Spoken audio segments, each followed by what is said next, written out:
head north, Northwest Territories, going after the white sheep of the north, the Dahl sheep. I'm going with Bob Woodward of South Nahani Outfitters. We're going to have a great time, and I'm sure you'll enjoy it.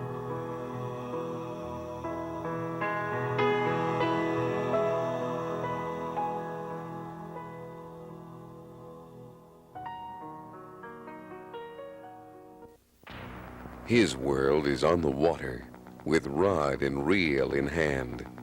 His world is in the wilderness, rugged and wild. His world is travel to the far ends of the earth, seeking adventure and bringing it to you in the outdoor world of Kastaway Kulis. Joe Kastaway Kulis, a world-class outdoorsman, will take you from Africa to the Arctic, into the world of fishing, hunting, travel, and excitement.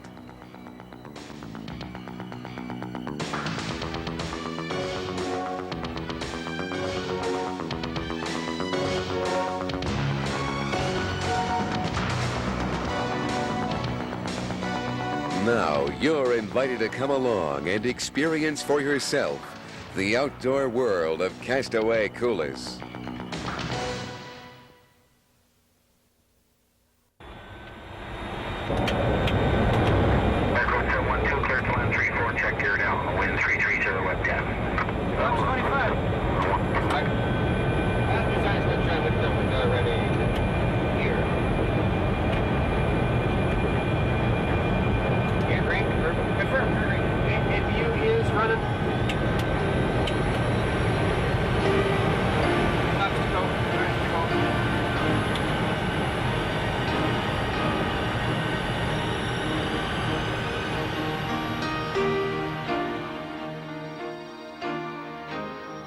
This is Edmonton, Alberta. We land right in the middle of the downtown. Captain Clark and his co-pilot were nice enough to let me sit up front and see this view. Never do you get the ability or the privilege to sit up front and see the view they see when they land these big planes. But this was the first stop. From here, our next stop is going to be Watson Lake in the Yukon. And from there, we're going to take a bush plane back into the Northwest Territories, where we're going to be hunting sheep with Bob Woodward, our guide and outfitter.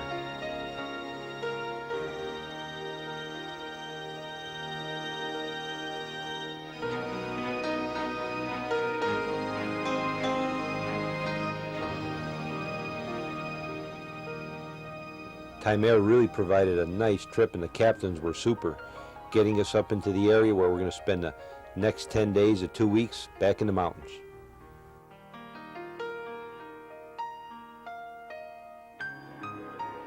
Jake is a manager up in Watson Lake, and super guy and a real Northwest or Northern Canadian outfitter.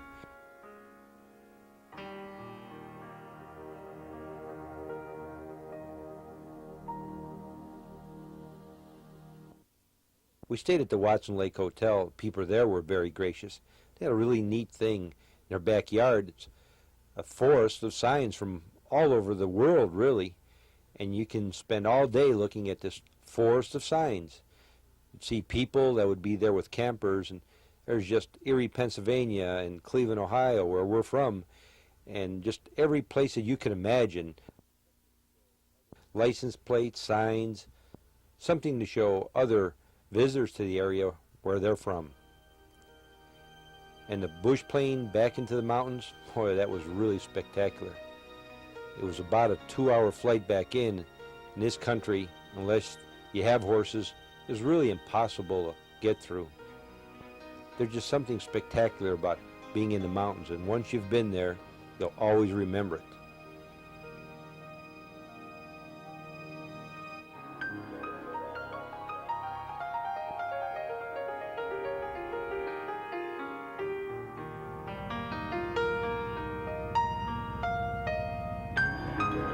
It's late July and the flowers are still blooming. Here's where we're going to meet Bob Woodward, our outfitter. We'll get our gear loaded up and get back to the base camp, where from there we're going to actually start our hunt. Well, how you doing? doing, Bob? Joe, you made her. Yeah, finally. How you doing? I wondered. Good. How you doing? Well, great. Good to see you. Good to have you here. How's everything? Good, good. Got all the sheep tied up? Well, probably a few. Do you need a real gentle one, or do you want a wild one? Real easy one.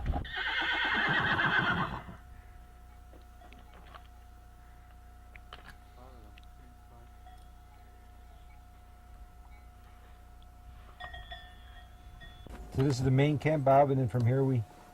Well, we're going to go out to Spike Camp, which is like we hunt someplace different every hunt. At this time of year, are sheep going to be, you know, up high or down lower with the heat?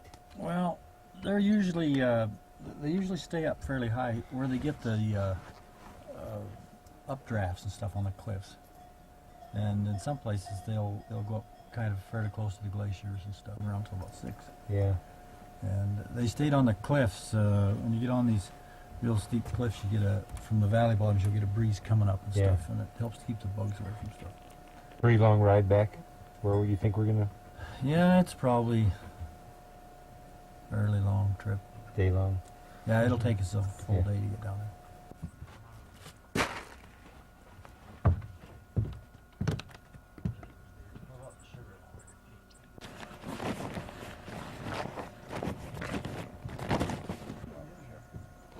Well, we're packing back in the mountains on a sheep hunt. You've got to travel light.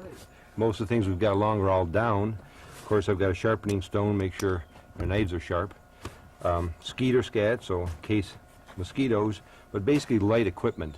Just one change of clothes, a good sleeping bag down, lightweight, also to keep you warm, a good rain suit, and just the minimum you need to travel because we're going to be traveling light, hunting sheep, you're going to be high, you've got to be able to have just your minimum amount of equipment to be comfortable, but yet light enough for the horses. This one the same.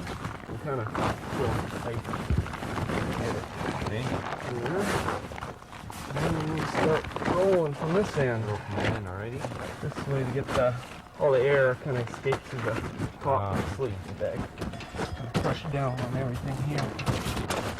Okay, now fold the corners in to kind of keep the water from coming in a bit. And the idea of run into some rain. yeah, the idea of rolling is you roll and push down with your knees to get it small but yet and tight. So you want this as small as possible. Yeah, easier. The back. Easier to track down the first. Okay, that's why you don't want anything bulky inside. Yeah, that's right. It seems like most hunters bring too much gear. Yeah, all the time. We just hold everything at the kitchen sink, I guess. Yeah, it's so hard when you don't know what to expect. Yeah. Oh, you gotta kind of expect. There. Let's see why you don't want anything big and bulky inside it. Yeah.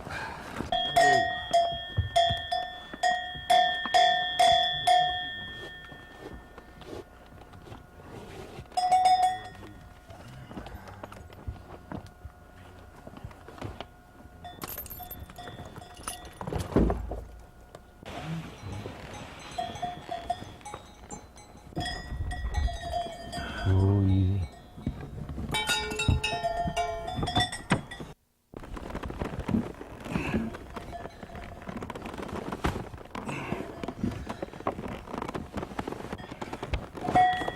He's pretty good for not being packed before. Yeah.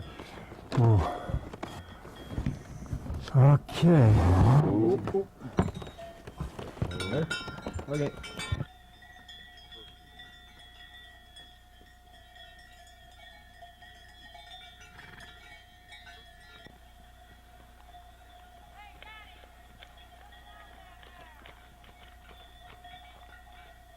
It takes a whole day to get back into the area where we're going to camp. Once we get there, almost at dark, we have to now set up camp.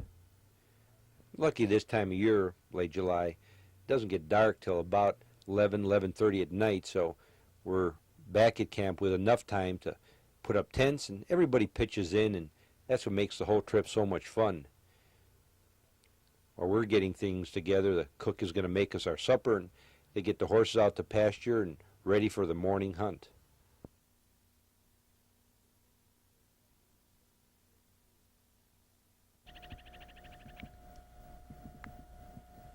I think probably the most important tool that a hunter in sheep country has is his binoculars.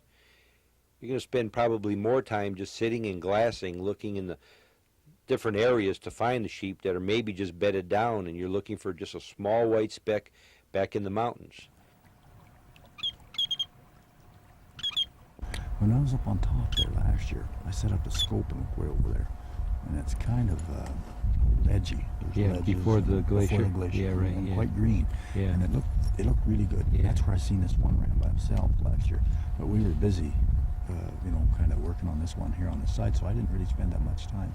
But that's the first time I'd ever been right up on top there. It was last year. Well, maybe being so dry again, like last year, maybe that's where they are. I think, yeah, there are going to be places where there's, a bit of water and where it's... Could be a cool breeze coming off that glacier, too. Yeah. 'Cause you notice when you get up, sometimes you get that. It's cooler there, and they spend time. So we'll go up and give her the look over and hope that the smoke maybe changes. When the light changes a little bit, it should get a little bit better. See, it's even a little bit better right now than it was a minute ago. Yeah, it is. You couldn't see that second one very good. No, you couldn't. You couldn't see the back one at all. No. Definitely getting a little better. Yeah, you could see that a lot better than we could a little while ago. Yeah. I've never been up in there. There's a real side valley that is up That in one there. right in there, Yeah. yeah. And from on top last year, we could see up in there, and there's some grass. It's not bad looking. Majority of it goes back. Yeah, it looks really good when you go back up here and then turn to the right on the other side of this. There's kind of little stair-steppy ledge things, and there's quite a bit of grass on. One of the guys last year come down through there. Like we went up top, then after we shot this ram, he took a hunter and went that way, and he came down and he didn't see anything. But he Came said in it down was- and around from Yeah, there. he came down around and came out this gully here. But he said it looked really nice country, but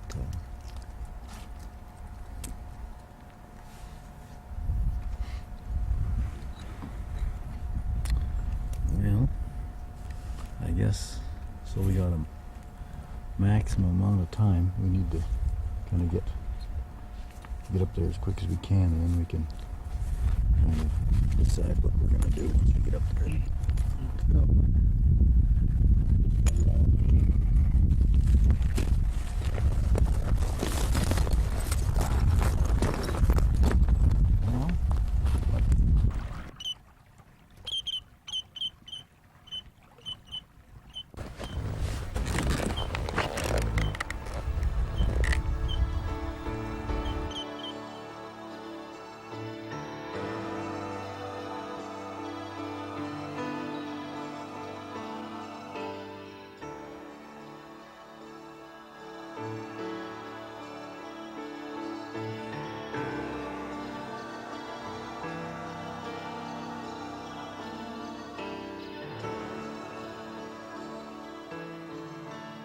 You can travel from down in the river bottoms, but you can't really see back into other basins.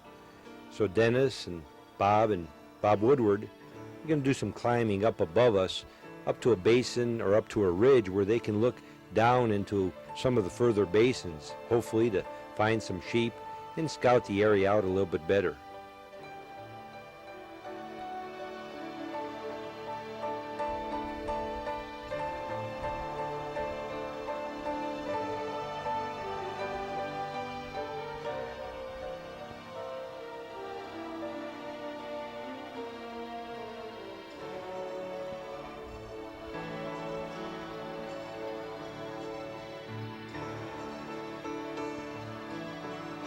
The view we have from down below is really spectacular. The sun is starting to set. It's only about 10:30 or 11 o'clock at night.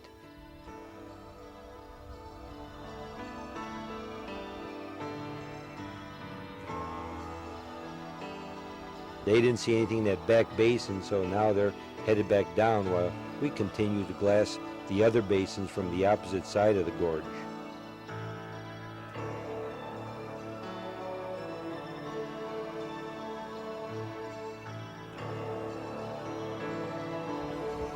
Get on our horses and head back for camp.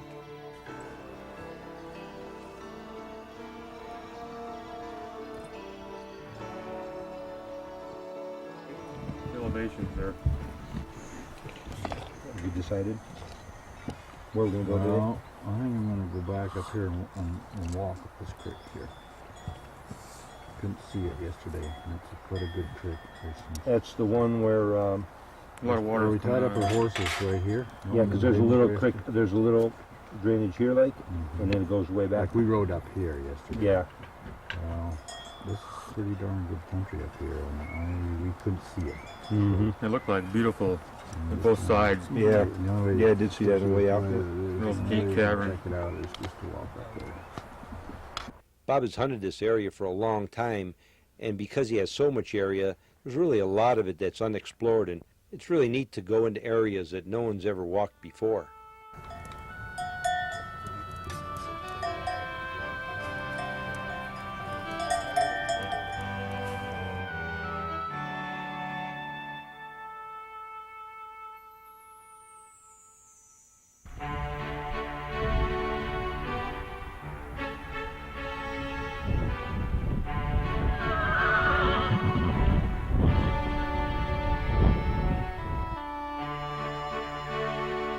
Next day, back in the saddle and head for a new mountain range and a new set of drainages. You and the terrain is something to just sit back in the saddle and enjoy.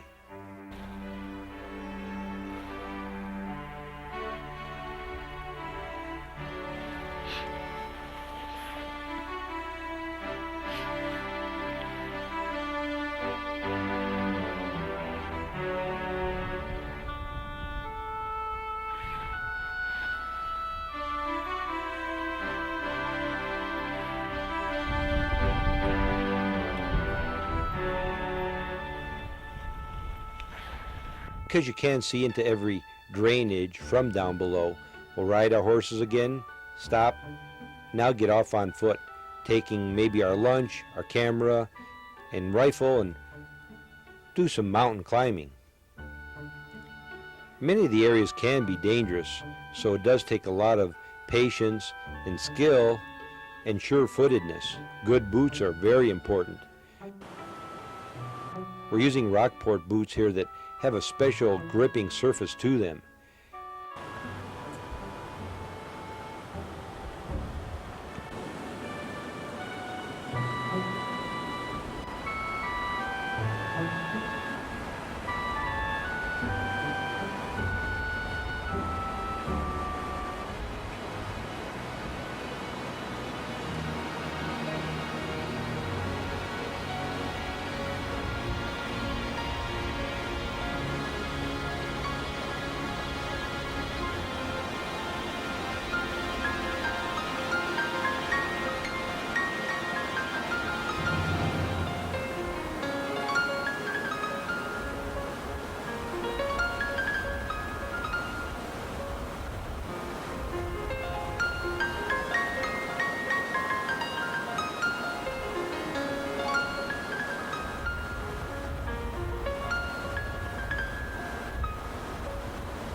Well, Dennis, you really had to work for this trophy.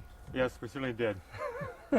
When I saw it up there, Bob found it when I saw it up there, that boy, if those guys get this sheep, they're going to really deserve it. Well, it's late in the hunt. We decided that we'd try a long hike and get up on top of the mountain, and maybe we'd have a chance to come over the top and look down on them and sneak up on them that way. How long of a shot? Only about 100 yards. Really? Yeah, we laid up on the top looking at the sheep, and we actually watched them for about an hour, but we couldn't get a shot off. They were kind of looking at us and milling about. We were lying on our back, waiting for the largest one to come out. How long did it take from the time you left us in the bottom there? It was a 5-hour stalk. 5 hours. We spent 5 hours climbing up that very, very steep shale cliffs and coming up over the top over some snow. I know I looked at it when you were looking up there. I thought, oh, that's got to be a guy that gets that sheep really had to work for it and deserves it. It's an old ram, isn't it, Bob? Yeah, it's I make it 11 and a half years old, according to the annual growth rings. So we're real pleased when hunters take big mature trophies like that. It's I always say that if a hunter shoots a young ram, he's killing two, the one that he shot and the one that's going to die next winter that he should have shot. So we like the guys to take old rams. And would he still be breeding at this age, though? Well, probably. It's hard to say. I think a lot of the younger rams are pretty active in breeding season. But the older rams, as they get older, sometimes they slow down. They're like old hunters. They slow down a bit. But he's 11 and a half, which is, he's probably only got another year or two maximum, the most in his lifespan, because they live till they're about 13 or so, generally. There's the odd case when they're older, but it's... Are they in their prime, though, like in white-tailed deer, or prime in maybe 3.5? Is there a prime time on sheep, or is it just the older the better? We find that some of the best rams, some of the growth years has been up to about 8 or 9. And then after that, it's noticeably slows back. Mm-hmm. It depends a lot on the ram, of course, the metabolism of the ram, and the range conditions and all sorts of stuff. Mm-hmm. A lot of the times, if they come through the winter really slow, or like real poor condition, then they're slow to kind of get going in the spring, and so this has a bearing on how much they grow too. So. Well, there you got the big caribou.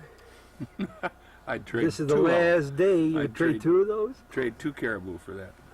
I guess you saw large caribou as well yesterday coming home. Yes, we saw a real giant. In fact, on the way up. On the way up to stock, you had to make a decision. Either Yes, it caribou was or a tough this. decision for a while because we were afraid that we were going to miss this stalk because one sheep saw us on the way up, and we kind of ran back. We were afraid it might spook him. Come back with nothing, maybe, but I guess you made the right choice.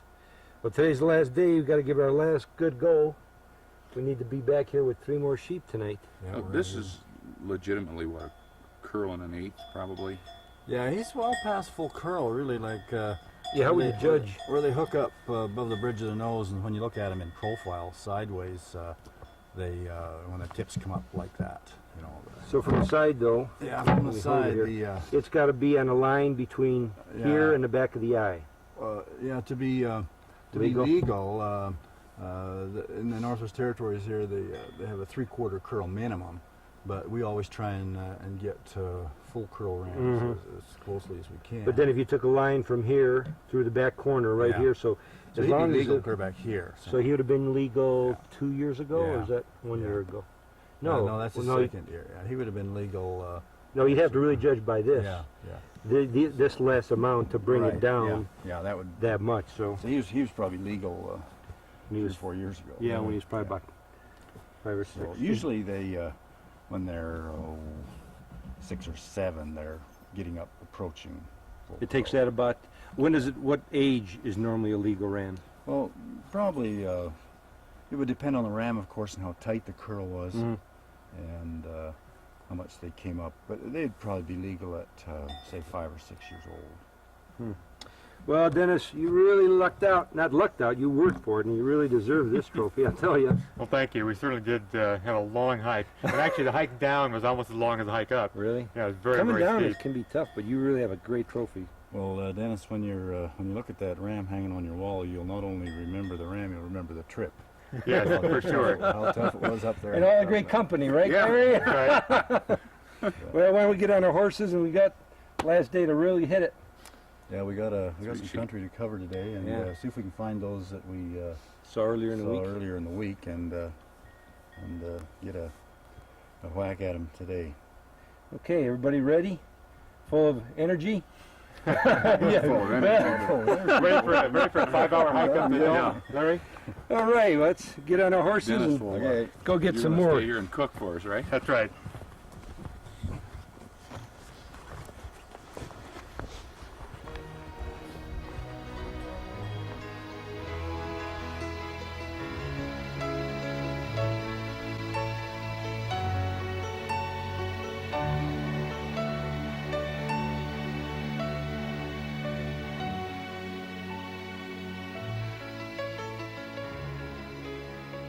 Now that Dennis has his sheep, it's up to me, Larry, and Bob to get ours.